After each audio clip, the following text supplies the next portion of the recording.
The problem with me talking about an investment process on a video is that a lot of advisors have already been trained to think a very specific way.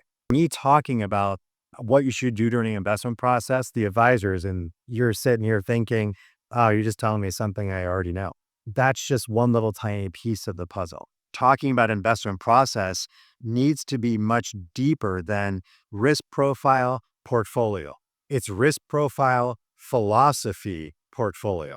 That's the solution. A big disconnect in the industry, in my opinion, is the lack of the investment philosophy alternative and the lack of the understanding, because the way that the big institutions teach is one product for their firm because it makes their compliance easier. It's the truth.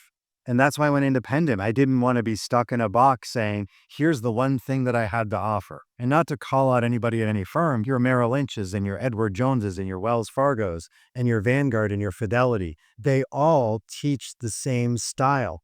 It's all the same. And there's a bigger conspiracy in my head. Why? Without going into that detail, that's a whole nother day. There are multiple philosophies of investing out there. And a lot of clients to think, oh, well, no, there's only really one that works. Well, then why are there hedge funds? Why do those exist? Why do high net worth individuals have much more selection as far as their choices go?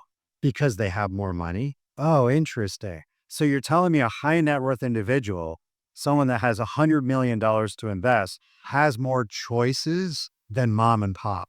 Is that right?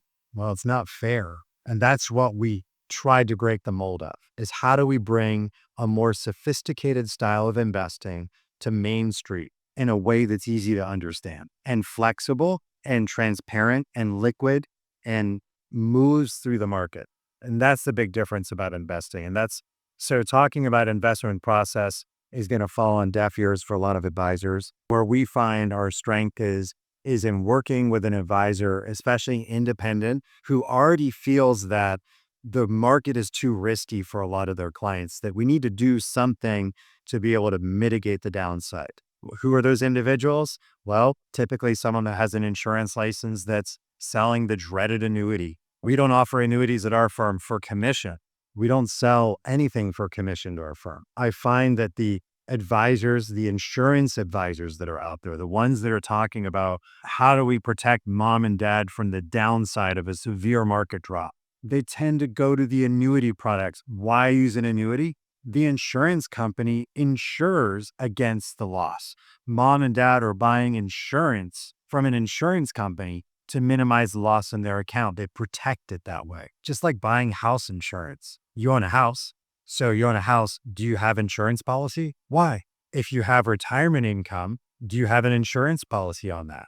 Think about that. Well, insurance agents use annuities for that. Pensions have a backdrop in case they fail. A pension is managed very actuarially sound. It's sound how they manage their assets that way. They do what they can to protect the downside. To get a guarantee on something, it really can only be found in the insurance industry. And even with that, there's still the insurance companies can go broke sometimes. And there's a backdrop for that. The states can step in and pick it up. When we're investing money in the market, what can we do to be like those high net worth people who are trying to broadly diversify into things that are so unique that the rest of the industry really just doesn't understand it. The mainstream industry doesn't. And teach our advisors this concept where we teach them this process of how we could get to that point. And more importantly, how do we become coaches for our client? Being a coach, being an advisor, isn't that the thing? I don't want to be a product pusher. I want to, if my client has a problem, my prospect has a problem, I want to be able to analyze it and come back to them in an unbiased scenario and say, here are your choices. You have choice 1, choice 2, choice 3. Which one do you prefer? And to me, that's where we find our success with our firm. Now you can see where I start getting passionate about it because I get out of it. I'm actually talking, I'm thinking of you. The purpose of these videos is honestly, I'm out there looking for advisors to come join. I'm trying to find individuals who are crazy like me. Look at me. Do I look like I belong in the financial services industry? Really?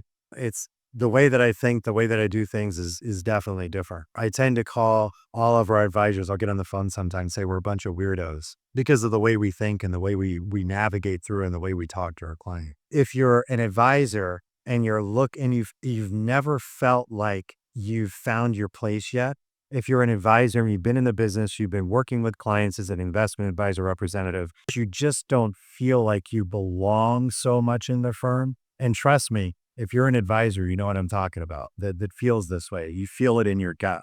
Then you need to keep looking around. You need to find the thing that makes you feel free and authentic when you're talking to clients. That's going to translate to your life. That's going to translate to your personal self. That's going to translate to your family.